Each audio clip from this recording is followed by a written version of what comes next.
Seigneur, que ta grâce, seule ta grâce. Nous voulons instaurer un état de droit. Et dans un état de droit, il y a une justice indépendante. Ce n'est pas à l'individu Félix Tshisekedi de commencer à faire justice.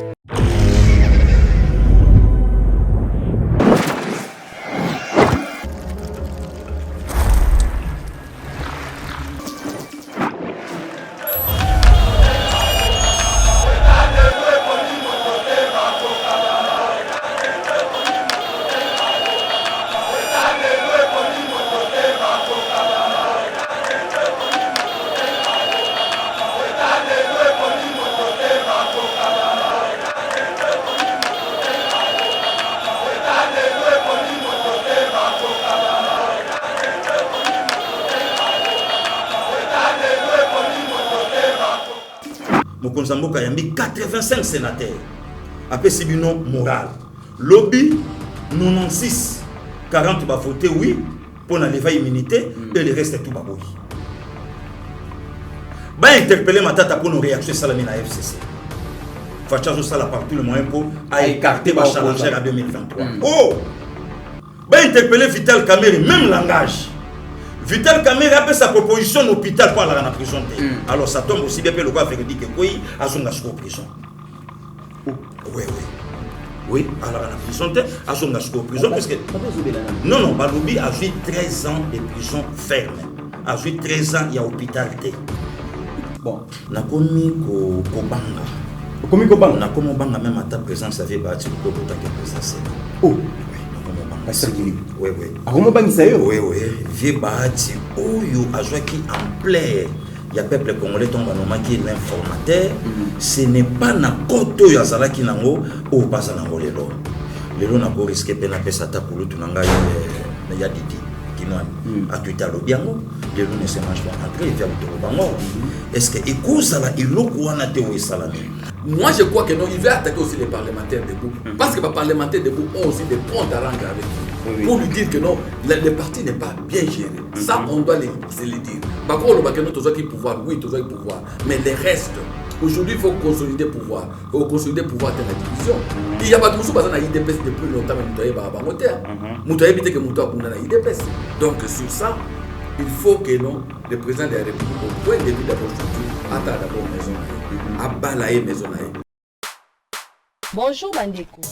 Les lotos s'appellent qu'on présentait bino gamme na biso ya ba légumes séchés. Voici les légumes séchés maman Mosolo. Na yango to représenter bino awa tozali na fumbwa séché, tozali na matembele séché, tozali na bitekuteku séché, tozali na ngai séché, bilolo na biso séché. Pe lisusu tozali na pondu na biso o ezali séché. Ba légumes na biso ezali ba légumes moko o ezali bio, naturel pour la consommation et surtout qu'ils sont certifiés. Légumes séchés de qualité, certifiés et produits d'un commerce équitable, plein de vitamines, de calcium et de minéraux de toutes sortes. Légumes séchés Maman Mosolo, ezote comme en Amazon, na République démocratique du Congo, pe na mokili mobimba. Et koki pe ko komela yo na nzela ya poste. Et bongi pe po na ba réserve stratégique, po na ba prison, pe ba déplacé de guerre ya lolenge nyonso. Naza siko na besoin ya ba épices oyo et ko servir biso na kolamba pondu na biso séché. Awa naza kotia ndembi, na tie matungulu, na sauce na posa ya concombre na aubergine, nolenge boza komona. Pondu séché Maman Mosolo, facile à préparer et excellent pour toute la famille. Pour plus d'informations, allez sur www.moncafood.com ou appelez-le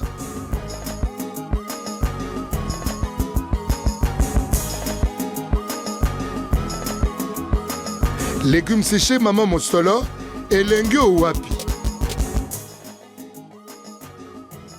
Vous êtes sur Eba TV, mesdames et messieurs, très heureux de vous retrouver encore une fois de plus. Merci de la confiance au Bopé Sabiso, Nandeng Bopona Eba TV.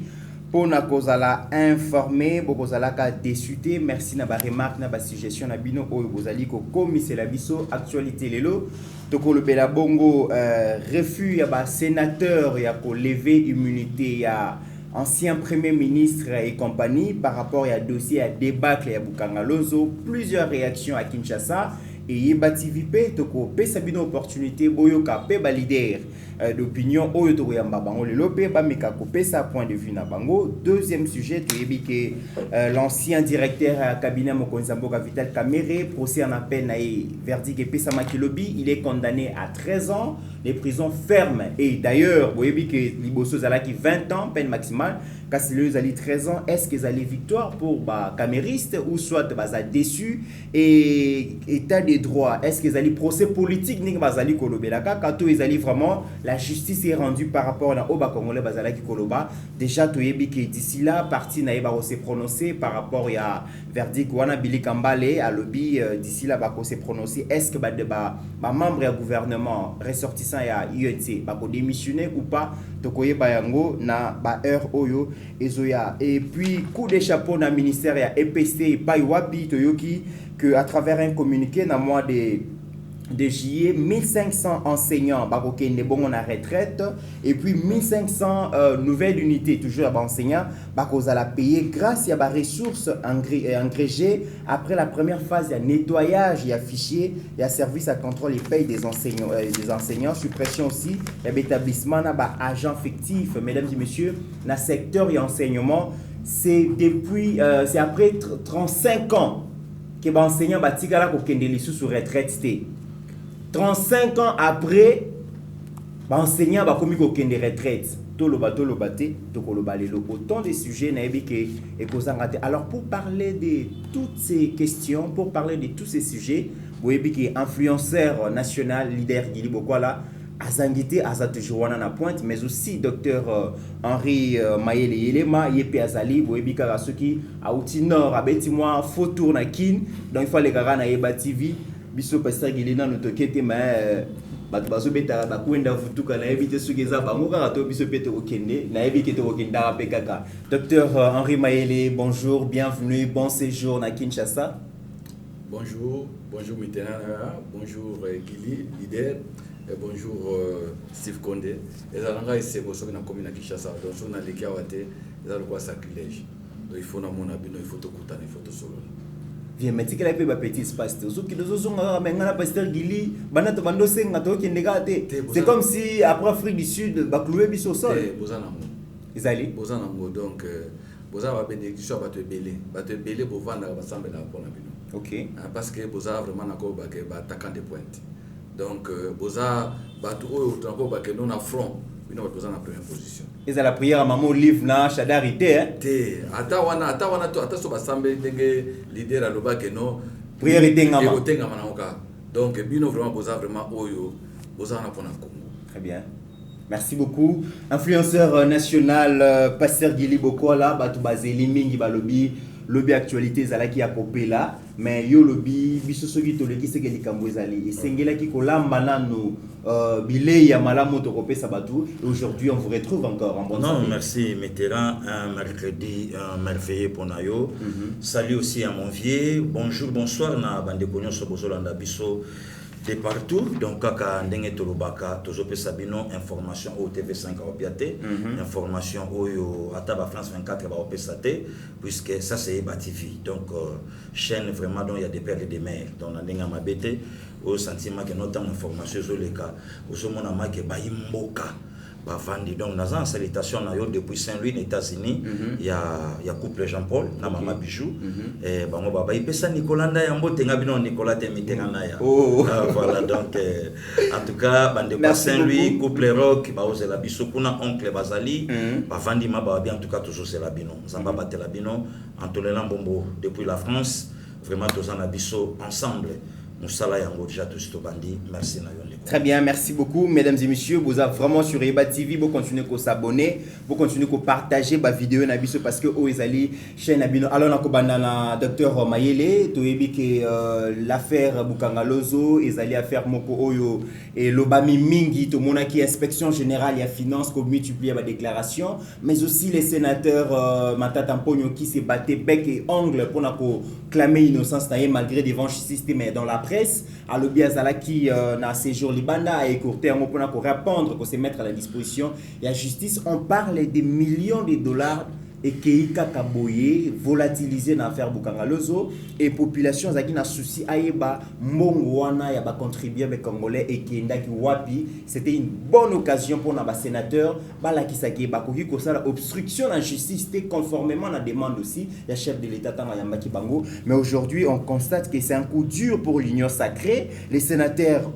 ont voté contre les immunités, contre la levée des immunités à Matata Pogno. Ils ont rejeté la justice et ils ont opté pour l'impunité. Et Batubazo s'est posé déjà la question avenir de l'union sacrée Zalini, Dr Mayele. Non, moni, ils ont coup dur, non pas seulement pour la justice, mais ils ont pour Namboka Mobimba. Et puis ils ont sonné ming pour Nanga, ils ont sonné ming pour Matata Pogno. Donc Matata Pogno Yemoko, il doit se sentir vraiment que Aza. Donc n'a évité. Tant Matata Pogno a déclaré que nous avons remercié nos collègues Nangaï, ndenge ba rétablir vérité. Donc pour naïe du fait que non, ba parlementaire ou plutôt ba sénateur, ba lever immunité naïe, donc ba rétablir vérité. Donc je ne sais pas ce que vérité ezalaka na Sénat on doit rétablir vérité ou bien injustice. Yemoko Matata Pogno tango alongwa kisoki na wapi na mboko akolisa ke aza expert bino bato bien aye alobaki aye pour répondre à l'accusation. Or pour répondre à l'accusation ils sont devant la justice. Matata Pogno ne pouvait pas attendre que le Sénat élève immunité. Matata Pogno devait demander na Sénat pour savoir que non ngandenge na moni nazolinga ke na ke de confronter justice wana pour na yebisa bango que non je ne suis pour rien. Parce que les lots ndenge za donc ils ont mona lo que Matata Pogno na ba vérité o ya yebi ya Bukanga Lonzo. Siko ba ko yeba mondenge. Donc ils ont montré que non, ils allaient structure moko boy oyo que non aujourd'hui ba congolais il faut pas le baguer non et puis bino na yeba TV pe boloba mo déjà que ça structure moko faut pas le mola et ça structure moko ils ont bon ya pamba donc ça structure moko oyo les loyo na kati kuna tango bato bazo za la voter kaka na 3 députés provinciaux. Donc 3 députés provinciaux, aïe, bah PC 100 000, Moutmo a gagné 500 000, Azune 300 000, oh, y a Ibi na caisse à l'État, a PC 500, abimi sénateur. Donc tant abimi sénateur, il n'a de compte à rendre à personne. Parce qu'il y a dit que non, même en 2023, à Copé ça paie 100 000, n'a pas députés provinciaux au Barobima pour aller sur sénateur. Donc, ils allaient, pour n'anga, ils ont sonné ming. N'a pas ça, il y a un Matata Pogno. J'allais tout simplement. Kosenga keno oleke ACP là. Donc en fait azana kata ko CP là ndenge ba bombier. Mais dans un compagnie d'état mazolo banini keno ba blanchir était parce que les jours où mandat na eko style il y a sénateur mandat est aussi la boye paf. Même à ta soka na éviter wana zolo ba sous réserve ba juriste. Na éviter ceux qui t'ont ko postuler dans n'importe quelle candidature so justice ko interpeller avant que ba la candidature n'est pas valider la candidature. Est-ce qu'il sera interpellé par la justice? Interpellé par la justice. Donc, Sénat, ils ont chambre vraiment. Excusez, je n'ai pas l'habitude de prononcer ça, mais non. Est-ce que tu vois que ça chambre moi bamiyibi? Les loups ne se mangent pas entre eux.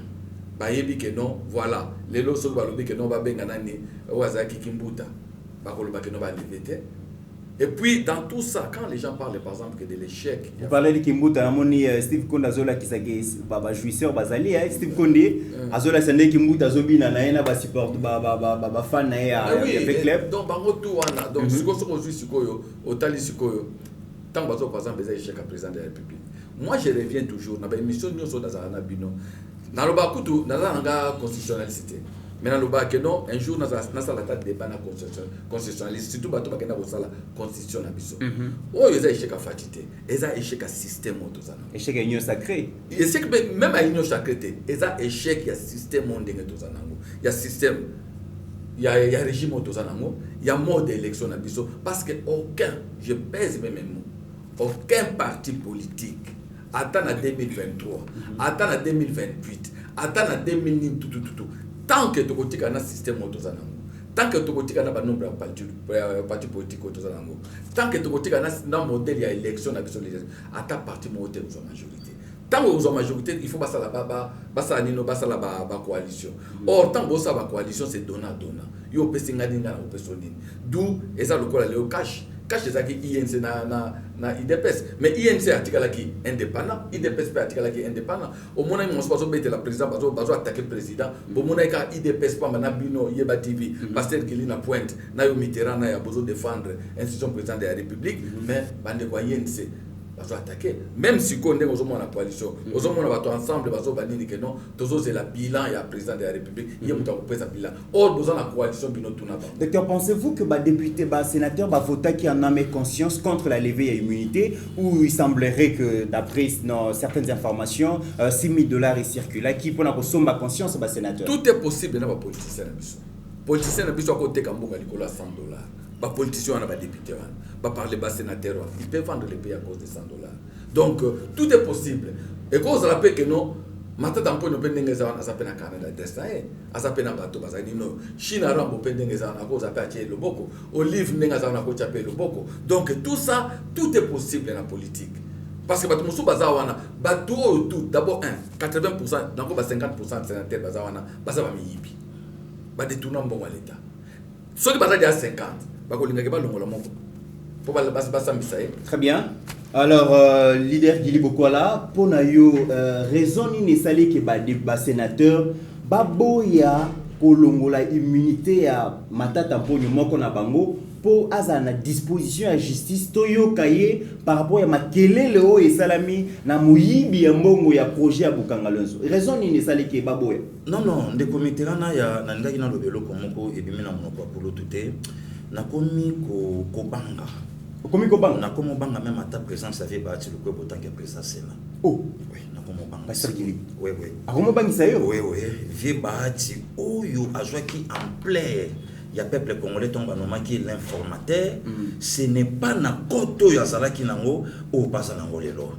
Lelo na ko risquer pena pesa ta kulutu nanga ya didi. À Twitter le biango les loups ne se mangent pas entrer via le bango est-ce que écoute la iloko wana te o salami ne comité na ya Augustin Outa Conakry na Guinée aya lobi na kati voyage nanga na ye na répondre na justice oyo esa manipuler na justice oyo et comme ceux qui ndenge nini au lieu Augustin qui ndisco na justice aloba mais voici ngayeyo moto bino bolukaki ngayeyo. Non, mbala liboso na mona matata pona voyager belé na mboko ayaka ye moko azongi na ye mais mbala liboso na mona matata pona ba journaliste ba ke batu pe ba ke ko yamba ye oyi koma na okana kini moyena batu ba yambi ye wana matata isalama ti Pasteur Gili. non je fais Goyambo ba yamba batu les ara moyena des comités au baza populaire de aza quand même ancien premier ministre aza populaire Pasteur Gili na lobi na yo hein. Ce qui est na bateau, les autres qui recrutent n'engagent pas les canaux primaires. Oui. Ba matata, ba musitu. Ce qui est na bateau, peuple congolais a beau kanisa tilelo. S'il faut bazongi c'est na primaire, ba vie madi mulumba, ba vie lunda bululu. T'as ba personnalité, t'as ba combo, t'as ba valeur. Au talo lobino, c'est bon. Vie lunda tike la bisopon. Yamakelele. Tilelo izali. Vie lunda démissionné devant quel président? Maréchal Mobutu. Atika. Abina mon système à travail non anga isimbité a démissionné aza awana saï. Ce n'est pas mon matata pogno. Et aujourd'hui les comités na quel Sénat au moni je donne aujourd'hui raison il y a des fois tout discuter na pour tout libanda. C'est pas le fait que ceux qui bossent na ba divergence politique na moto que ceux qui le loko moko boy eza malamu yo fo boya yango kaka po non les lombika ya na raison. Il y a encore de sa pétition, il y a la institution donc donc n'a rien. Ba Pékin no yo, l'Assemblée provinciale, ba Sénat. Donc et ça nango et l'autre mon côté. Le lo yo mabe et ça va péter mon message la lingette que j'ai salé là où il est. Aloba yi que Sénat wana et bombi ba mboto. Bato nyonso bakimi ba bomba mikuna. Réaction salama. Livrer les bisoyés, aya ko pointer les biso ba doa awa alaxa biso bananya ngo bamboto. Mais pourquoi pas bango ba bimisi moto ya bango balobi kende toyo kasire ma biso to ala bamboto. Wana basipi de comité là, c'est la honte. Est-ce que ba sénateur wana ba tenir compte que non?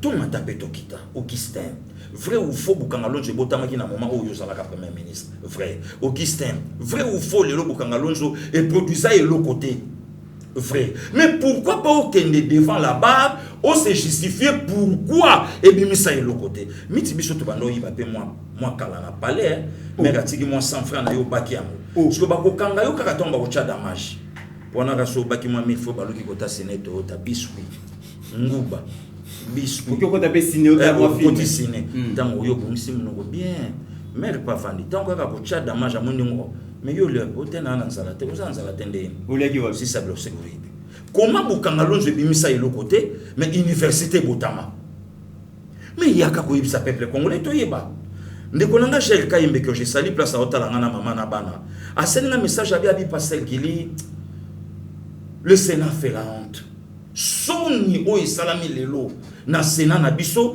kotala eloko moko ya malonga il semblerait que les ala ceux qui chambre des sages non il semblerait mokonzi mboka yambi bango bibo ça l'obstruction la justice T justice est comme pardon Sénat est comme donc protection lieu de refuge ya ba détourneur mais non ils allaient mais malheureusement batunyo soit no moni basa utiliser na bateau baleki bango na la mais bango ba bosani ke ba famille na bango to yebi yango na ba cité ba mère na bango toza na bango ba cousin na bango ba grand frère na bango toza na bango na ba cité toza na bango état de droit et coup dur pasteur Gili non coup dire mais na kozala clair directement ya oyebisa mokonzi mboka afungola miso na union sacrée ya trop de vautours oui na union sacrée na yebisa ko de comité même IDPS totika ba distraction to fongola miso vers 2023 pasteur Gili distraction na IDPS comment ça bien sûr comment ça distraction na IDPS le comité lelo na koyebisa yo clair na fait na plateau na yo tant lelo tozo pointer ba journaliste moko doit ke ba opesa bango moyen na quelque chose mais pour nous combattre bango ezani to lo bana bango te bino pe bo multiplier ba moyen na bateau lelo ba lobela pouvoir. Aujourd'hui, ce n'est plus le cas. Parce que l'information, ça s'achète. Les médias, ça s'achète. Le partout. Bisoto yaka, bango bakuya kuya. Mais batu moko boye basa, baso pesa bango ba moyen pour ba vendre moto. Mais au lieu que bisoto contre pe bango na pas moyen. Non, bisoto tourne yété. Non. Voilà maintenant la trahison. Et l'OBP, bande ko ba kamote. Kaka lo na pourquoi? Oui. Ce qui INC a se retiré. Bande ko pe baka moite soki lobby assemblée ya Moïse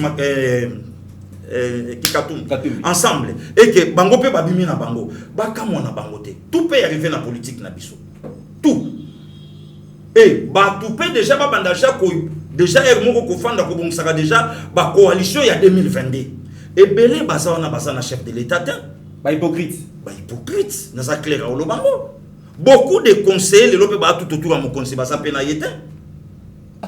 Mais c'est grave. Alors finalement, chef a compté sur Nani. Mais bien sûr. Ceux qui même dans le palais, il y a des espions, des traîtres à Salani. Mon consambo ka cause appel en combat interne. Combat interne cause en partie, combat interne cause appel en catégorion sacrée. Avant il y a côté la non bateau tout en face là. Faut aller en Katanda. Oui, la charité. Le preuve yango. Mon consambo ka yambi 85 sénateurs. Après c'est binon moral.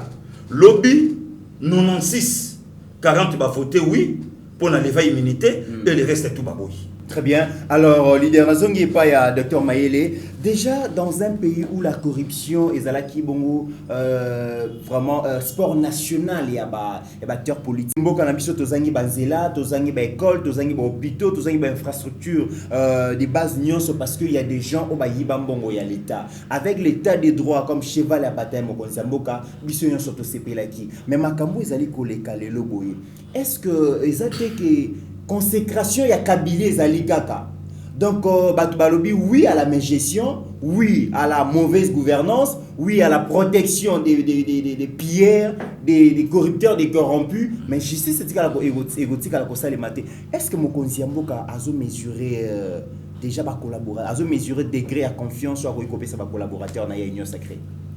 Au fait, au moni makambo ya union sacrée oyo nga lobango na kota lobango du moment où que tozali dans ce sens tu kana source du moment où tozana système où tozana régime semi-présidentiel surtout mode ya élection tozana na Congo en tout cas et cause difficile à n'importe quel président azana coalition moko ferme wa yemoko. Donc mais au moment on a sénateur, on a député, ba ko réfléchir dans sens on a té. Pour batala instabilité politique au même so wa. Mais ba bien monté. Ba bien monté. Et comme même biso musika. Ozomona batu mususu onda mona aloko batu ba benga batu kwa Bob Kabamba oza na Belgique wa ya OK ba politologue wana ba mema biso. Et puis na mona batu mususu ba sala kalolendo que no biso batu élaborer une constitution. Natala na biki no c'est à élaborer une constitution.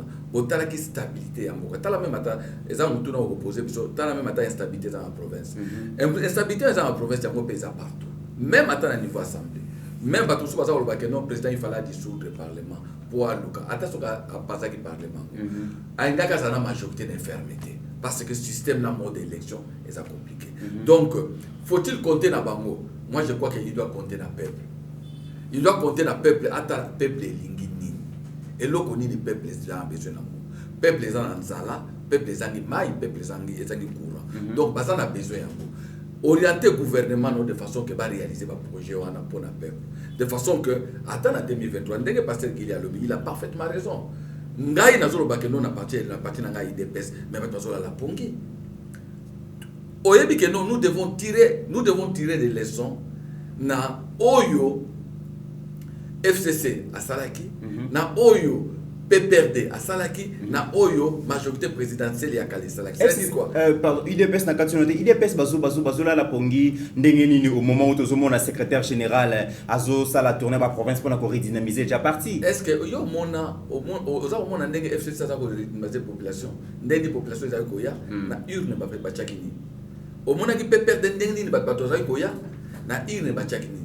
Donc ça biso dans la partie majorité dans la partie na pouvoir et ça a été trompé de façon pour mon akeba to baye belé pour que bazo adhérer na bino. Est-ce que la curiosité ça l'IDPS faut attirer et puis langage moi je me permets à vous le dire clairement langage au secrétaire général à IDPS à l'obaï que non bato donc bato yo ba kuya 100 jours na nino et ça langage moko pour parlementaire debout à 100 jours il faut à que de retirer parole. Et ça parole moko oyo yé en tant que secrétaire général à Koloba Moté parce que ça n'a pas tout ce côté IDPS lelo au qualifié ba monini tango batu oyo bazali wan ça fait 100 jours ndemo lobi 100 jours ba bundi pour na IDPS ozo qualifié si il faut qu'on recadrer oui il faut abenga parlementaire de bois so na bango sabo pourquoi ne pas ko kotsa ba parlementaire de bois na structure ya parti que bazo ka pe ba futa ka bango l'IDPS ça na pouvoir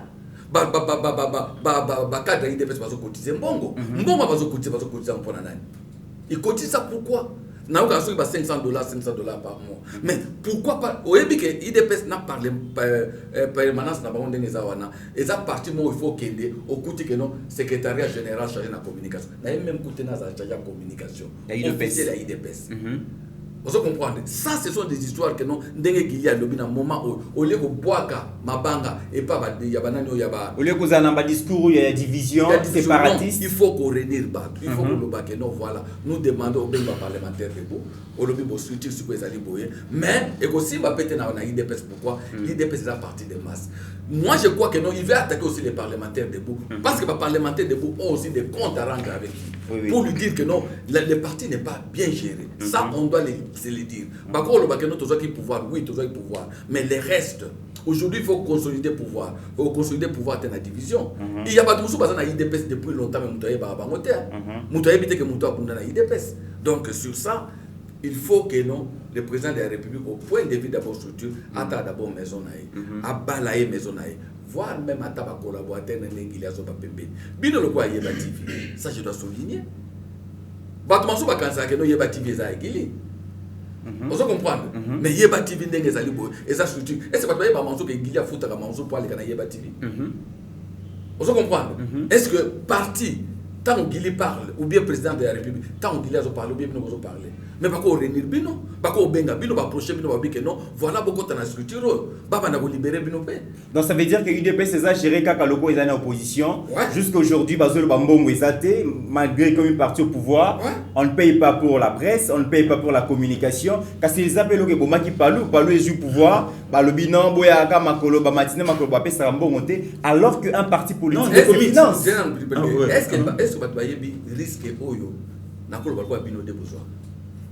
Na ermo na poto na bi mais tu n'as pas sergili. Ce qui n'a pas par exemple que toute la journée na bengi était. Na bengi na zoé. Na za calme était. Au moins na benga est ce qu'on a na direct. Pour na yeba na que non. Les qui azali leader. Ndenge za wana azali azana bato bato kanele butu moi mais ndana kama ku donner na mona bino bozo tambola sans protection alors que na yibi ke bato ya PPRD bato ni no baza ko tambola avec ma protection. On doit vous protéger. Docteur, s'il te plaît, n'a complété le komoko et bimé na monoko akoluto. Oui. To yambaka invité moko boy kala mingi tawa. Ndeko mita kamwe invité wana tangwa koti or asakutu parmi batu bazo betama pouvoir à lelo ba arme non conventionnelle. Officiellement ataka mokonza mboka ataka mais na kati ya mutu kaye nango azana 3 éléments. 3 éléments bien armés. 3 éléments bien armés oya otambola na bango.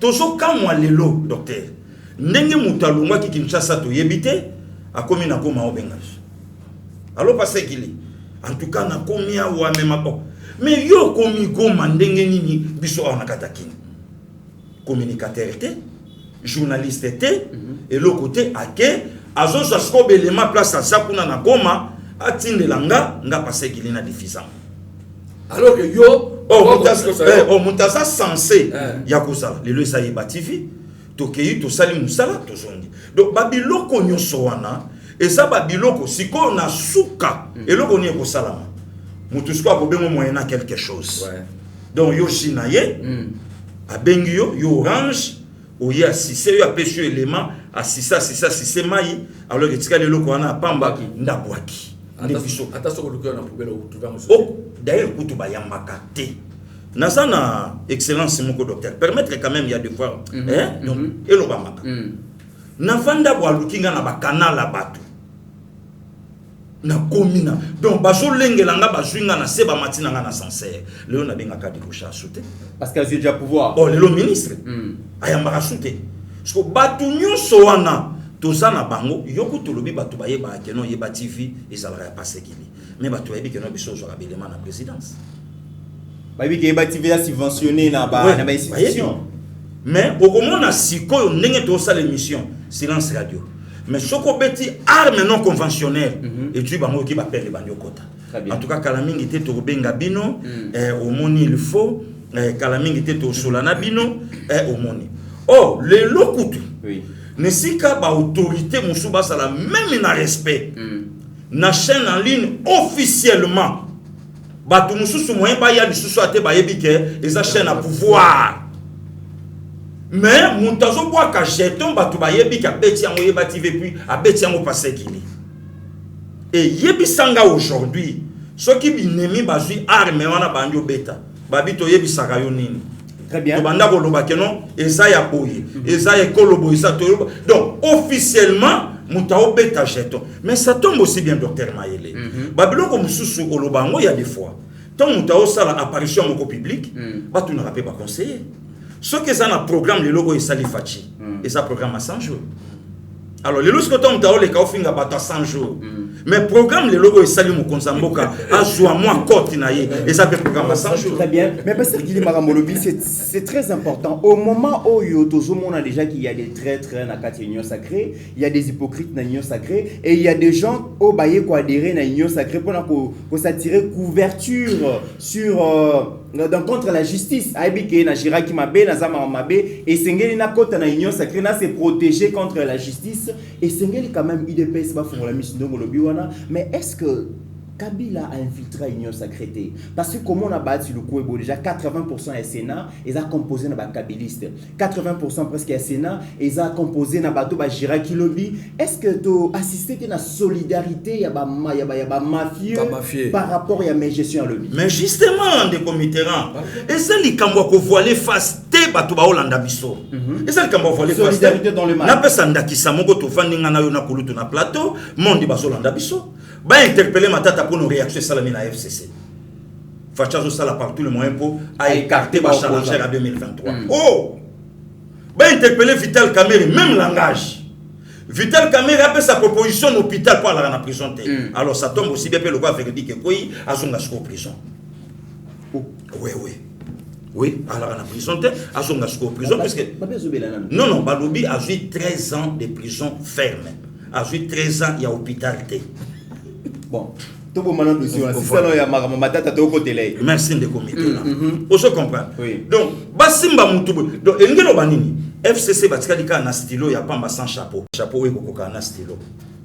Oyote. Ma tata Ponte. Vital Kamer. Katumbi. Puisque Babylone connaît toujours le Bahawa, il faut tout s'attendre na yango. Tout s'attendre na yango. Parce que mon konzamboka il faut abattre la sco noyau na ye. Noyau. Noyau Mosco banani parce que problème au lobby qui les gens na bando qui na kata parler. D'abord parti na Afrique congolais. Puisque Batusko faut pas banda koyeba que non, il y a des Congolais au lelo bazo servir mon konzamboka koleka parfois tant songa combattre IDPS. OK. Voilà au moni lelo ezana ba langage mususu. Okoyi ko utiliser yango te puisque yo koko kanisa ke na utiliser pour na docteur Mayele mais ekimiseli yo batu 15 na sima. Très bien. Parfois docteur Mayele atikali mais batu 15 na sima bake. Or batu 15 na ba ça plus important so basalaki na sima ya docteur Mayele. Et loko wana il faut batu ba yebango. Ndeko miti 2023, c'est pointe déjà à l'horizon. Oui. C'est pas loin. Lobby, Natongo. 2023. Tout banda déjà kobongisa ba GGG cannabiso nenge tolaki surpris na ba AAB. Oh, na so biso vérité, eza ba biloko photo lo banango sikoyo. Donc il est pas à na ba GGG. Mais bien sûr, le là ba AAB AACD na lobby kulutu auto lo bango. Les lots ne sika ba to ba comprendre que non. Régime semi-présidentiel yango le lezo bundisa mo konzamboka mais na suka lelo bato ba olinga siko ba la biso régime yana une présidentielle à mon compte non oyo ki ensemble à lobby mutaosa la bilan en 2023 na ye et ça mo konzamboka mais na kati ya gouvernement affaires étrangères ensemble mutasa to boucler ce que pardon de comité mais lelo siko tomba do lo ba likambu ya passeport mais assemblée siko ya loba OK puisque affaires étrangères ce que ça maboko na yo très bien. Où est Christopher Lutondo là aujourd'hui? Mais au sentir que bandi qu'on a besoin poto ce qu'on va Hollande biso, il est mourir au diaspora. Baso nyo kwa malelo na faire un passeport, bato ba bebisi ba cop na bango, bato ba bebisi ba kanda na bango pour la ni passeport exaté. Mais est-ce que lelo likambu ya bilan assemble à cause la saint sauf tandis que ministère affaires étrangères diplomatie et c'est pas na bango. Très bien. Donc babilo ko nyo sona il faut to banda kasko ko vanda ko étudier. Toyebi verdict ya INC. Toyebi ba propos ya secrétaire général na bango et nazoka mo pe batonyo so bazo cha bato er moko et ba position na bango zo yebanate monta échoué déjà na jeunesse bilan fiasco au PC secrétaire général. Voilà le ba PC secrétaire général ba PCK uniquement comme c'est un perroquet allez ni ataka na yo kaka mais musala na kati rien. Pasteur Guili, oui. Toujours quand tu as dossier INC Sikoyo, on a payé sur une minute. Avenir ni au monde à l'inspection générale de la finance, cette institution rattachée à la présidence, et Salim Moussala Mounene, et Yamone Moutezo dévoilé Bisso Babouzobo et les gars qui n'ont régime à lobby, mais tant déjà Sénat et Betty coup de frein dans la banquette, Nyon Sowana. Avenir il y a une inspection générale de monde en ligne. Est-ce que vous a découragé ou soit ils vont continuer la lutte? Oui. Mais naebi que Gilles Alingeti azabato yo Afrique congolaise il faut le dire au bateau vraiment apesi corps âme na bango na ko travailler pour na mboka. Mais ngana ko senga na mokonza mboka. Azwa juge moko attaché directement à l'IGF. Comment ba immunité on a tolinga sauter et comment ba kaya flagrance na lobby na la corruption na lobby na yo problème à détournement problème à immunité même à ta majorité populaire ba bi que 85% ba sénateur basawana tu utiliser terme clair sont des voleurs. Oh voleur ce qui c'est pasteur Guili Moyibi ba mibi oui na ke Congo Moyifi oh ouais soki batu batie tembe na pesa bango ndakisa moko ndeko Mitterrand ya to vandi to moni mokonza mboka ya kala akena aéroport international en Njili ake ko poser pierre engelo ba ke ba corps non c'est ça conclu koto yo premier ministre akala Bruno Chibala koto yo ministre ya transport yakala lelo sénateur José Makila lelo sénateur ce que ba yebisa biso batia liban et puis na bato balanda ka raïs na pe raïs yo kaka pe soni ayo ka soni même ata moi si na etanga lobaka wana ouais pour nani pasteur Guili mais soni comment mon konzambo koko ke no poser pierre pelo que salamate et après au moins moi ça bando loba toujours mon mari travaille en silence mais non c'est la honte C'est la honte. Très bien, tu as bouclé le dossier Matata Pogno. Docteur Mayele, 1 minute. Avenir, il y a lutte contre la corruption, il y a des détournements. Aujourd'hui, quand on sait déjà que le sénateur va mettre coup d'arrêt à la justice. Au bon Sénat, image au Sénat, la Kissi. Et ça, image moko ya kozala opposé na lutte contre la corruption. Ok. Parce que Sénat, et ça te kolongo mutu immunité, et ça ko ekokanga mutu. Ba kolongo lo immunité, ok, au sambi soki que non, voilà ba quitter aux zones nesika na yo. Donc Sénat ngaka l'exemple que non dengue pasteur il a lobby que non et ça mais no chambre des sages. Chambre des sages que non, biso to lutte contre l'impunité, lutte contre la corruption, que de répondre. Même dengue za matata mpono yemoko akoyi ko sala mpona honneur na ye. Mais concernant nino IGF a sali Moussalana. Les gens doivent il faut éviter amalgame. IGF a savoir ante poala. IGF a savoir poakanga. IGF a savoir na sali boulot na e a PC justice. Mais il faut que bakena kati ya réseau a mafia to le bango, pasteur Gila lo bango mingi, ba soda bazana kati, ba juge bazana kati, ba corps nous bazana kati. Donc ezana ba juge musupe bazana kati ya réseau a mafia wana. Donc nous devons savoir tout simplement que non IGF a continué Moussalana ye. IGF a continué Moussalana pe a lobaka. Bato bazo lobaka lobaka te lobaka. De façon que non, et si tel PDG tel société entreprise naie ezali en faillite mais il m'a touché 13 000. Donc il faut toyer bagayango. Très bien. Voilà, mesdames et messieurs, vous avez compris que le sénateur, vraiment, la question qui à travers refus na baron ya livrer matata na justice, c'est la consécration, il y a main gestion, apologie, il y a crime économique, culte, il y a l'État mobomi, et puis bah réseau, bah mafia, bah se protéger entre bango, et peuple est témoin, peuple azali comme on a makambo oyo, ezali koleka. Et puis pardon de comité, on a complété le comment. Très bien. Au moment où l'engagé l'Obama en 2019 na début à pouvoir à chef de l'État, en 2020 que poton di maya kanga Kabila, il y a là le kuta. Oui, oui. On a sur une problème, il y a biso na Rwanda, il y a problème, il y a biso na kati makofi. Que ba Congolais baza mususu ba boyi Kabila akende ale makofi tata entre nous. Très bien. On a sur biso na biso. Bon exemple de comité. Loi sur la congolité. Et bimi. Et continue en vigueur. Simple citoyen congolais a proposé le gonaye le quoi via la baboul naye avant de sali kindokina le bon petit bon ngana moni en tout cas pour m'ta la chef de l'état à la de père et de mère a proposé le ne si kato combattre idée bisoto la contre proposition bisoto yeto bando combattre moto OK ko so mo simoko boya tambola kana vie pour beta le solo impuissance na plateau tala niveau ya bassesse. Tel niveau, il y a journaliste, il y a grave investigation. Tel niveau, même il y a Kouloutounanga Francis Kalombo, Oyo Azalaki, moi modèle na jeunesse. Déjà, Francis Kalombo a modèle na jeunesse. Mais justement, ça modèle. Alors, Bino Bosoloba, via Keiti ko profané, mais moi, via Kassavubu, au détriment Katumbi. Ok. Wana banani biso moko na katamboka. Donc voilà pourquoi lelo ba Congolais to lingaki Fachi a dirigé Mboka na 90 millions d'idées. Kanga Kabila. En tout cas pensa parlement. En tout cas poto ndimayo, en tout cas biloke kita. En tout cas poto salabo. Tout ani alaki mabe lokuta. Oh yemoko mo konzamboka asasko na vision na ye o ya zo mema don ndengo zo mona ndenge to sawa. Ba Congolais non to prendre conscience en Mbokate. Voilà des sénateurs. Le peuple doit se prendre en charge face à l'institution. Voilà des sénateurs. Voilà des sénateurs. Oh matata pogno. Donc na raison na ye ba yebi finance en Mboko yo très bien. C'est la banque honorable sénateur. Non, na lobi na yo ba biloko wana. Ne commit ba titre lobamaka awa soke na Libéria okutangote. Et ça Libéria George Weah. CV na yesa ancien joueur à Paris Saint-Germain. Même matin en France monsieur Macron. Ouais, mais Biter papa beta aujourd'hui chef de l'État. Mais pas na biso na yebisa que la fois passée, mon toisa na 8 pages d'expérience. Intimidation. Tout wana kaka po banyo kolanga. Yoka yaye. Oh déjà intro na ngai ndenge na beta ki na campus avant ya ko s'envoler pour na Italie. OK. Na ke na Italie na moni niveau cour simba ke na mutu na ngate na Côte France. Alors na moni simbi te fallait na traverser na Avar. Alors les thèse na sala ki to promotion on a Barack Obama. Voilà na ipata. Voilà ils ont pas dit qu'on a déjà. Wana tout na ko ba intimider 300 na ngai ya mushetu. Bon, pour ça, la spécialisation dans la qui est en Grèce, il faut que le chef de l'État à la Puna, même malheureusement, na double qui wana le bangote. Bon, oyo eza nakotaki na politique depuis 77 n'importe maréchal Mobutu. D'ailleurs na 13 parlementaires. Oui, d'ailleurs n'allait parmi les 13 parlementaires biso ba to salaka manifestance na Betien Sekedi wa Mulumba. Ça Voilà je sais bien maman tu même bala moko ngaba ko zonga lisouté. Bon déjà mtazo pesa d'expérience ya boye ndeko mi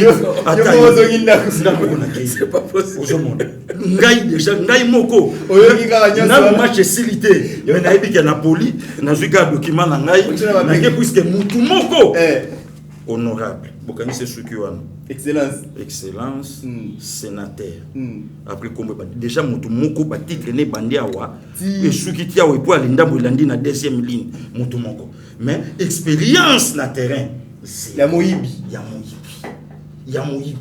et loko esalama ki pona mboka ba sénateur ba sangani voilà l'autre et comprendre que ba yebaka que candidat na bango chadar ya kobimate to remplir ce ko institution na biso comme ça tant fatia koya to ça na manœuvre nyonso to ko sala yango yo kaka même ata ba acteur ya PPRD awana imka ba lobango to sali ka manœuvre mon prototype pouvoir na biso moto osonga très bien po ba yeba que na sénat na parlement na ba pekino na tout ba province ya bango. Vous avez compris que en tout cas esengeli toyeba que bato yonso bauti FCC faut que ta la bango lisu likolo lisu parce que apparemment c'est comme si les systèmes au bayaki na système à changement mais bayaki bon ko pérenniser ba pratique na bango mais ko se couvrir na sima vision mo konzamboka esengeli que ba parlementaire debout o bazo tiola bango lobby bo fungola misu bo beta ba arme non conventionnelle même na bato bazana union sacrée parce que hypocrisie zali mingi. Deuxième sujet Likambouya, toujours Likambouya dossier à 100 jours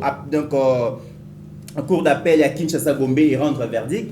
Vital Kamere, ancien directeur à cabinet à Mokonzi Mboka, condamné donc déjà dans le premier degré Zalaki bon on appelle maximale 20 ans mais on appelle quand même à jouer réduction il y a peine 13 ans.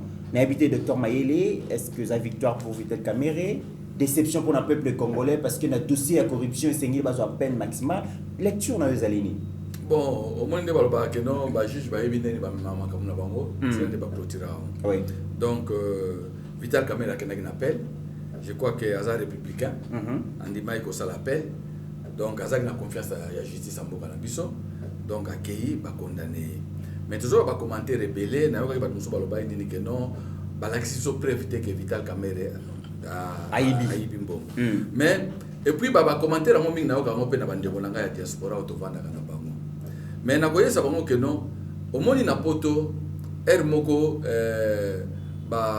bato ya fisc ya ba police ya criminalité wana tout bako ya bakangi yo bakangi yo bako yebisa yo batali bambongo ganyaka po bango baza tout batali mutu aganyaka bo na ndenge na sombi moi c'est voiture à 60 000.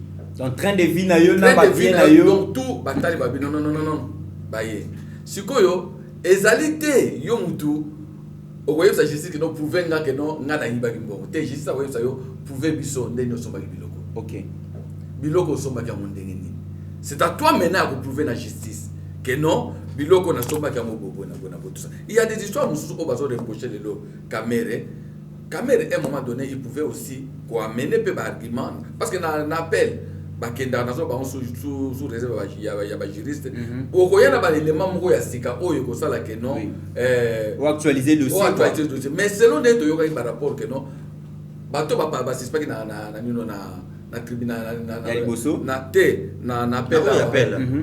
ba avocat Kamere cette fois-ci et ça là il Kamere muto amaki ba avocat na libulu cette fois-ci ba avocat bazaki atana belema moko te ya ko contredire par rapport ya liboso oyo ya nini ya justice ya ministère public et puis sambeleti babimaki ba passe même tout donc tina suka baza ko linga suka baza nini report ba isi ba non OK non tina suka yemo Kamere ayakite je crois lokola ayakite quelque part pe il faut se prendre ba kiti kutu 20 ba kiti 13 parce que belema oyo sika oyo kwa okitsaye za lakite mais c'est une victoire quelque part peut-être pour naïe parce que bakitisi et puis déception pour le peuple congolais non on a pas mais le problème qui est là na éviter ce que na na ba sanction ba lobi ke ba récupérer ba biloko parce que nous devons éviter souvent ba kanga bato et que ba biloko na bato tika na ngo. Donc on doit arrêter et que ba récupérer ba biloko mbongo et compte na trésor public.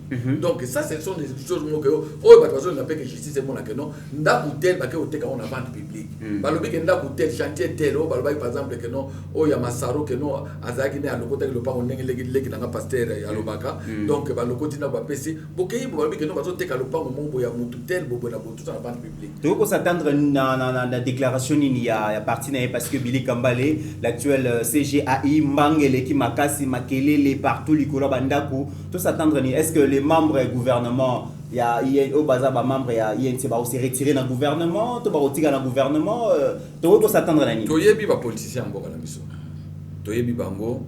Et puis, il y a le mot, on a sepelé leader Gili Alobaka, Alobaka, non?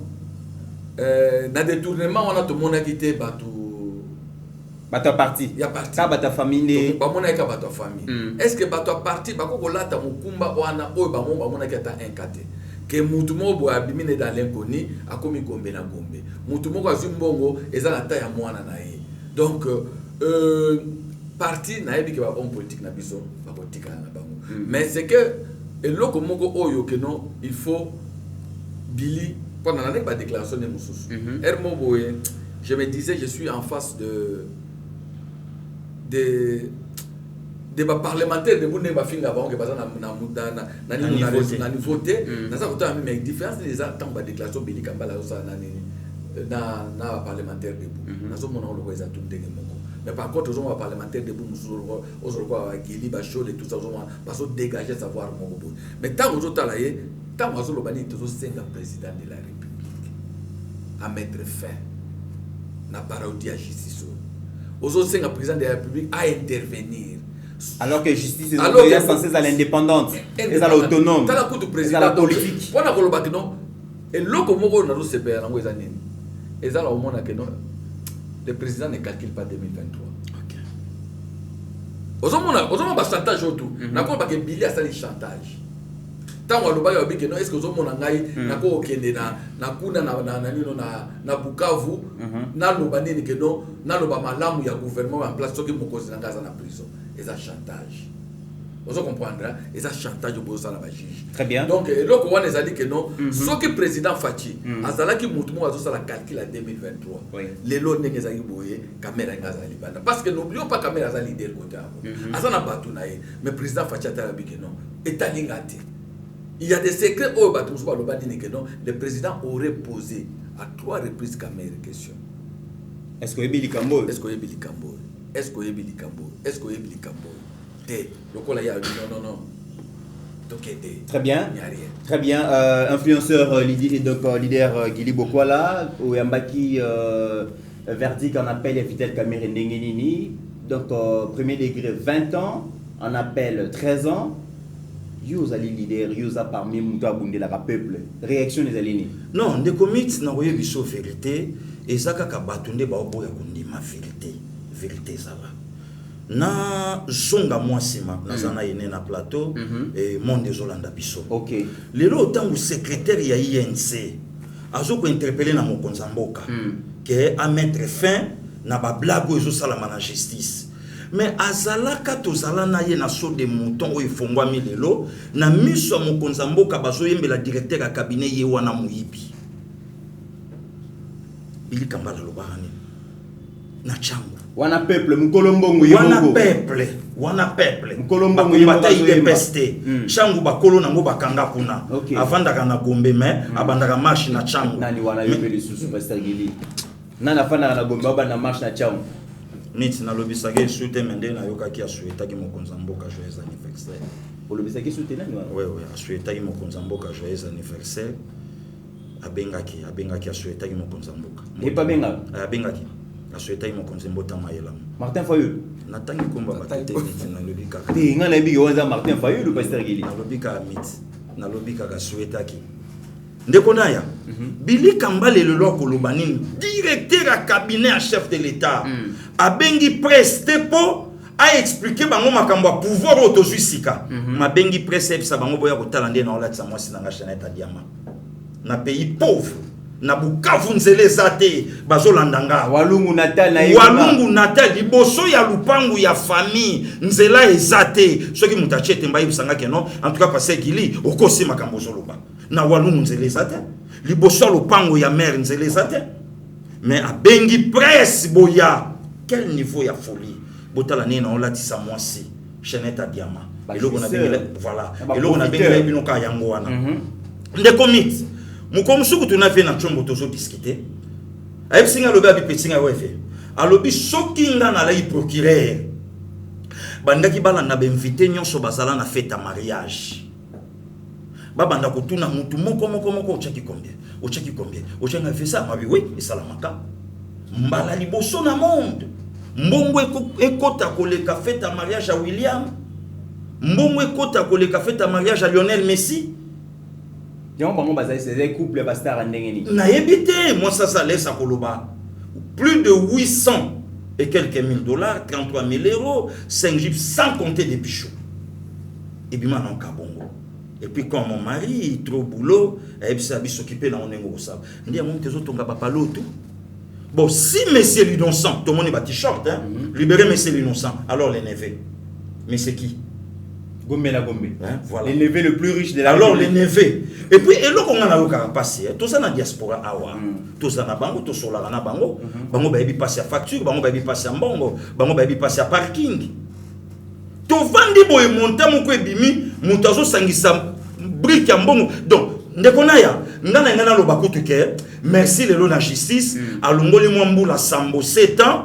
Atiki moi très c'est pas trop mais et l'autre on a annoncé dans la justice ça mboka nanga kokanga batu c'est bien bon mais ba boto là ba bien ba confisquer yango très bien ba bien nyonso oyeye après 2019 babanda kokanga même à ta université on a ya kindu justice a kanga nanu babiloko tutu wana ya batu baba non kokanga babanda koteka yango mbongo yezonga to sala banzela damage kota donc ngana mona nangango faux débat c'est un événement voilà donc ngana mona nangango de commit et l'autre côté le lot ceux qui bande quoi INC ba wibo c'est la déclaration na biso mais le lot ce qu'on a comprendre que non ba parti le quoi ba MLC et ça na poité ya ba INC puisque ba maman F Bazalaki à l'époque azana na simbi parti hôtel ba te belé à l'époque mais au moins une femme maturité token samba ko sala token mais aujourd'hui un individu le quoi Billy à la rapeti ministre akokate na jeunesse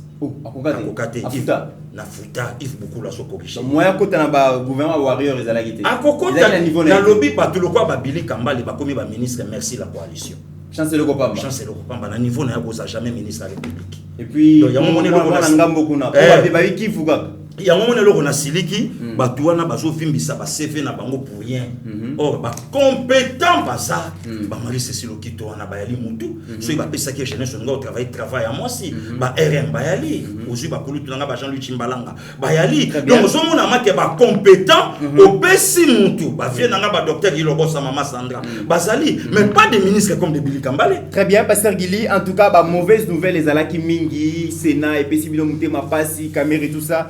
Donc il est quand même la bonne nouvelle, mesdames et messieurs, et il y a Kamigité dans la République démocratique du Congo. Dans le mois de juillet, dans le ministère de l'enseignement primaire, secondaire et technique, pour la première fois. Donc déjà dans le mois de juillet, 1500 enseignants qui sont en retraite. Et puis au même moment, 1500 enseignants, il y a une nouvelle unité qui va payer. Mbongo outi wapi na gouvernement, mbongo ezali bon ba ressources internes engrégées après phase ya liboso ya nettoyage ya fichier. Il y a service, il y a contrôle et paye des enseignants, mais aussi suppression et établissement et puis agents fictifs. Miracle les alliés kosa le ministère wana tout mon Tony Mwaba na ba ressources propres les alliés kosa la miracle. Et le ko kamusinga na ko banana docteur Mayele après 35 ans. Après 35 ans pour la première fois enseignants alliés ko kene retraite balobi ba ko sangisa 13 mois na ye ba sangisi so ba PC à tes retraites. Lecture des faits nos alliés. Aujourd'hui, ministre enseignement primaire, Tony Mwaba. Tony Mwaba, c'est l'homme qu'il fallait à la place qu'il faut. Ok. Donc, d'abord, on a impressionné un trop. Depuis que je suis boulot, dans l'année Top Congo, une vision pour l'enseignement. En tout cas, il faut bato va soutenir bango. En commençant par les partis, pour soutenir hier, Oui. au lieu de chaque fois pression donc voilà. C'est qui Brazo soit maman la pression. Non, même la part il y a certains membres du cabinet chef de l'État. Il faut tout le bilan. Parce qu'on combattre Makassi. Batikaye a travaillé à sa la vision du président de la République. Gratuité enseignement et réussir ce qui que non pas fictif pas até. Ce qui est que mbongo ezokota il faut pas foutre enseigner ba fouti ba moi. Ce qui est que non ba mbongo ezoleka et puis wana ezali premier palier pamba. Premier nettoyage. Ce qui va lobi que non à côté tina suka. Et comme ça parce que abanina que nous réforme dans l'enseignement parce que wana ezali au monde a suggéré que non à côté ça peut réforme na ndenge ya kotangisa bana na biso. Oui. Qualité enseignement. Qualité enseignement. Okomona mwana école primaire ba cours rebelle o ezangi tina. Donc batala ke eloko nini o ba ko tangisa mwana de façon que mboka na biso eza na besoin na posa ya banani. Donc biloko wana eza très nécessaire. Même à la secondaire batala ke non ba faculté banino ba option telle est-ce que ezali soutien na mboka na biso. Ba ko ngala ko pesa bino exemple ya mwana nga. Dans la 5e des humanités, il faut passer, il faut examen. Beaucoup de gens ont combien des examens? À 5 examens. 5 cours. Mais tout le monde a en 6e hour. 17. Moi, on a 5 cours pamba. Selon option Oyazouaki. Donc il faut battre la peine dans l'enseignement na biso wana bino lokola bozali bato ermo ba cause balande la bino il faut bolobela bango na côté wana mais na côté biso quand même ba ko suka na ba D6 mais baza ko maîtriser français bazo maîtriser matière yo lobi papa na biso soit maréchal Mobutu le 24 novembre 65 a eu pouvoir à l'époque 2-4 aujourd'hui D6 voilà mais yo ba sali formation il y a journalisme donc azalo ko ate o ya lelo makelele pamba mutazo maîtriser le côté oyo kaka na plateau en tout cas bon journaliste d'investigation donc atika la ko sala ta investigation na domaine moko boyete. Très bien alors docteur Mayele je rappelle que avant même la décision ya ko renvoyer enseignant à retraite pour bazar au total bazar 90 000 mais azo que non malembe et puis a outi ko en charge 40 000 établissements publics et conventionnés confondus à augmenter frais de fonctionnement. Il y a 20% nous sommes frais internes au Yakouti et ça frais au prédécesseur bandaki ko détourner bandaki ko se servir mais lui au moins il travaille mais yango wana donc ce que tali na régime wana le kakiwana ministre mo atika la pendant 10 ans dans la primaire et secondaire azaki parrainé par Moutoumoko. Chef coutumier d'ailleurs. Donc, Azaki parrainé par moi Simoko. Oh lelo yo, basolo bake mboka lelo yo keno, to biloko zo matatal. Oh lelo basolo banini keno, ndenge zali boy kena kasai nzale zali. Azaki parrainé. Batongi ate école mokote. Donc, mbongo wana nyonso pendant des années, ezako kede na musique na bango. Donc, vraiment dans un monde eloko nini te ona kolo bapona Tony étant donné que baba impression à la kisi o ya liboso oyo c'est quelqu'un à soutenir c'est quelqu'un vraiment que non oyo vraiment ata bino ndenge bozana butu moyi bolembate bo soutenir baction et puis ya Tony pambate baction ya muto nyonso ezate kaka muto ya IDPS muto nyonso zo sala on voit des gens bazo exceller ba Didier Bidimbulelo dans secteur hydrocarbures par exemple dans matière na finance otala par exemple Nicolas Kazadi des gens ozo mona que non azo kendelelo nazo mona pe que non na vision na ye projet o alobaki que au président alobaki que non il faut ça la millionnaire ba ozala je crois que non il va faire sortir des millionnaires surtout à partir ya banini à partir na monia a commis que non il faut payer banino a futa ba dette publique wana yango ande eza pour mais aussi tous la Tony donc tous l'excellence Nicolas Kazadi beaucoup plus dans likambo douane parce que yango pe ko soutenir ba investisseurs au bazali banda tous on a na makambo Tony il y a quelque chose de très important très importante oyo na kanisaka mingi na loba gratuité enseignement ezali pona biso ba congolais ou bien moi par exemple to ba que non moi par exemple malien ou bien un belge ça pona biso ba congolais ou bien un belge to tanga na école primaire na biso est-ce qu'il faut bénéficier gratuité wala eloko wala il faut pas il y a ko futa wana donc gratuité ça pona ba congolais parce que quelque part donc ezali eloko mon parce que ata biso kuna na poto bana o ba yaka o baza ba belge te ermo ba futa ka ba minerval. Très bien pasteur Gili bonne nouvelle vraiment enseignant D'ailleurs, pauvreté des alaka dans secteur enseignement. Maître balakiso batangisa biso na école primaire maternelle so tali bango bazo inspirer. Ça peut te bouger face.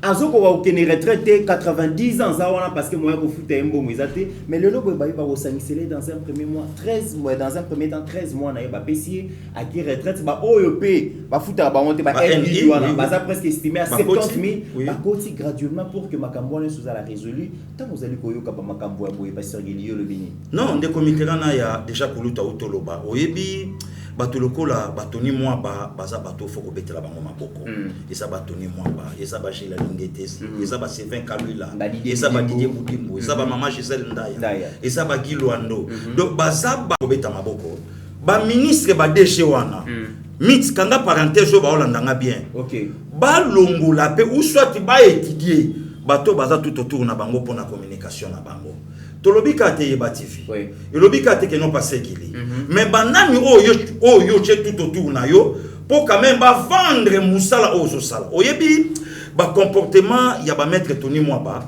soko yo ki kombo ya moto avocat otali na humilité mutaza nango otali na travail o mutazo sala et kokanité muta terrain et loko na to discuter ngo na docteur ayebisanga lobi pasanga be we ba ministre o bakuya il faut pas savoir ministre il y a terrain il y a parfait il y a gombete alors qui aujourd'hui de quoi il est capable donc les lois vendit abayino ko boucher lobi mais papa ya sa comme na 75 ans 80 ans mémoire na ese comme fatigué alors enseignement ni na kopesa na de base ya moi na pas yekola bon to pesa yo moyen na quelque chose akende apema ba oyo pe ba bande pe ko zelo côté ba fifaka na ba madame ya bana ba parents ya bana parce abanda besoin moyen na ye pour à dégager maintenant le meilleur de lui-même mais ba critiquer pasteur Gili Balo non c'est normal on doit saler 40 ans 50 ans d'enseignement non quoi que une retraite bo sangisi 13 mois ra bo pesa mais ça l'a quitté Nalandi Jean-Marie Kassamba et pas le professeur Kouloutou Nangana Lingaka Paul Chilumbu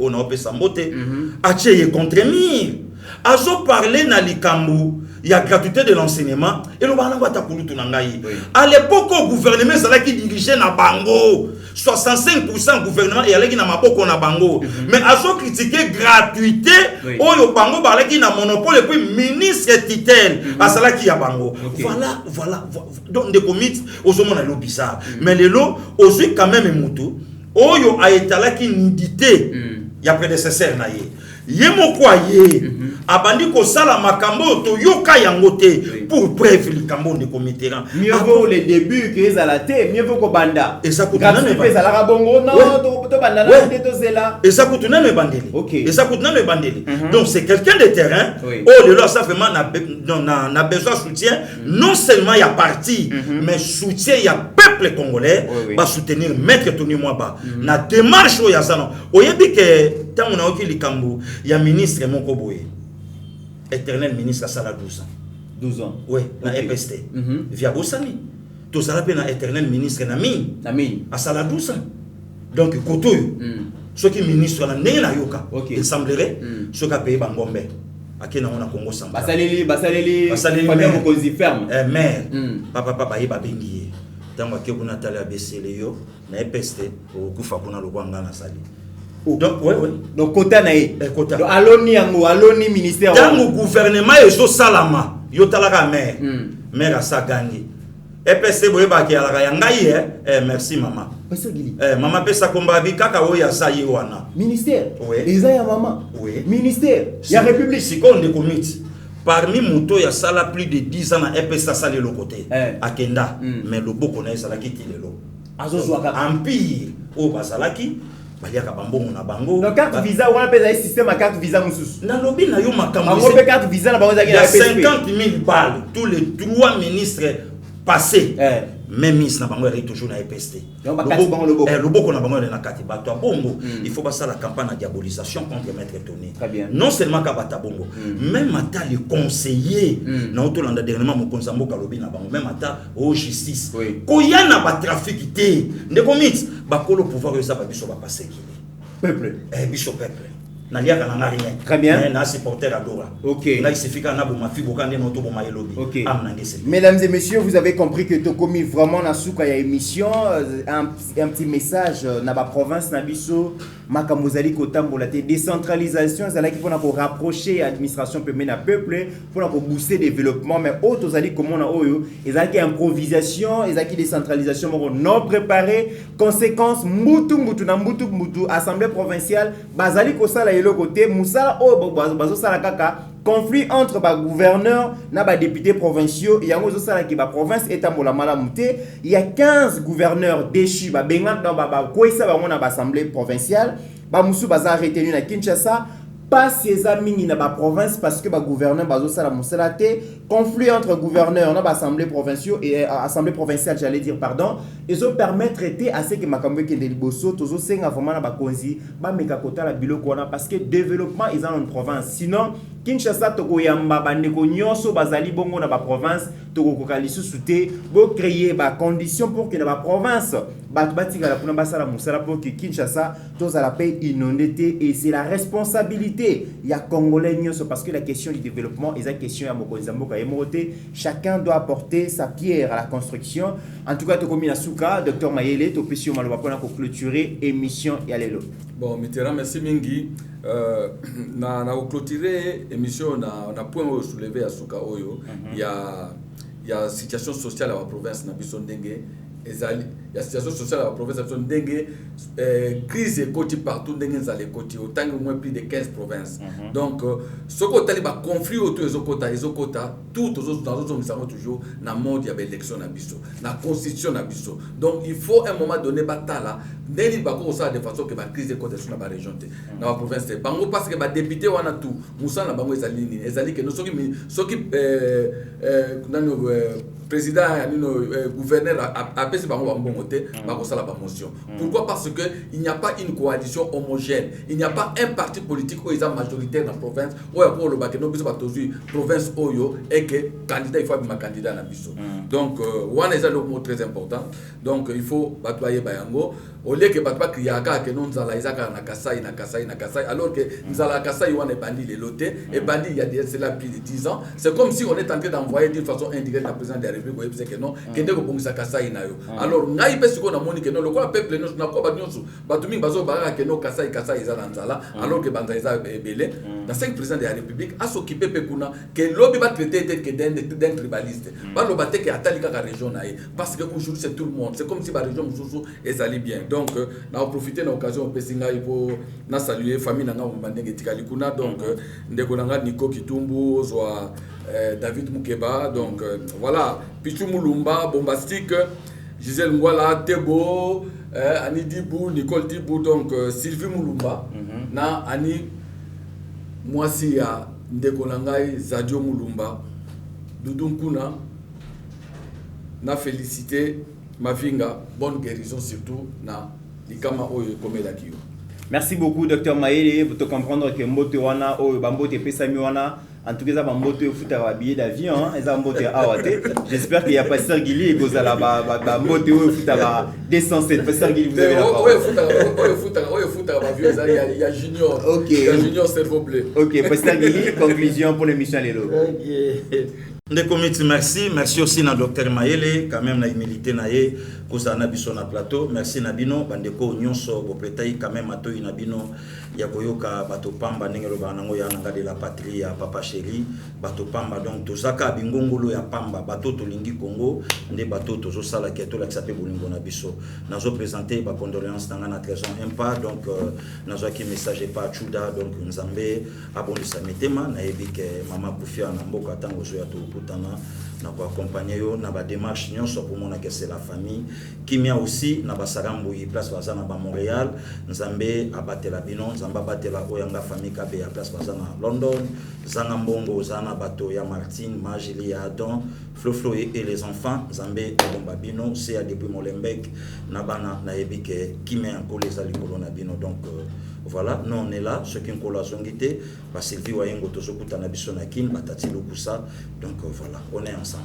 Merci beaucoup, leader Guili Bokola. Merci beaucoup, docteur Mayele. Mesdames et messieurs, vous avez compris que Tokomi Nasuka, vraiment, il y a émission. Les regrets est que vraiment, Sénat va décevoir le peuple congolais et va consacrer, la Kisibiso vraiment que Bango Bazawana pour la promotion. Il y a anti-valeur, promotion, il y a gestion, protection. Il y a criminels économiques et Zali vraiment malamouté. Je pense que peuple Azali, comme on a Makambo Bazali Kosala, peuple Azali a droit, il y a koye, mbongo, oye, koti na caisse à l'État, et bimi combien, et combien, et sali nini. Ceux qui bozali kobo ya ko rendre compte na ba gestion bosala kilobi, je pense que Kozala et Lokomoko, il y a malamouté et le peuple doit se réveiller. C'est ça même, donc l'importance, c'est émission éveil patriotique, Kozali Kosala, peuple la mouka misoa en charge parce que vous êtes les dépositaires et à pouvoir oyo, acteurs politiques, basakana kanango, mingi. En attendant, mesdames et messieurs, portez-vous bien car chaque jour est une vie. Seigneur, que ta grâce, seule ta grâce. Nous voulons instaurer un état de droit. Et dans un état de droit, il y a une justice indépendante. Ce n'est pas à l'individu Félix Tshisekedi de commencer à faire justice.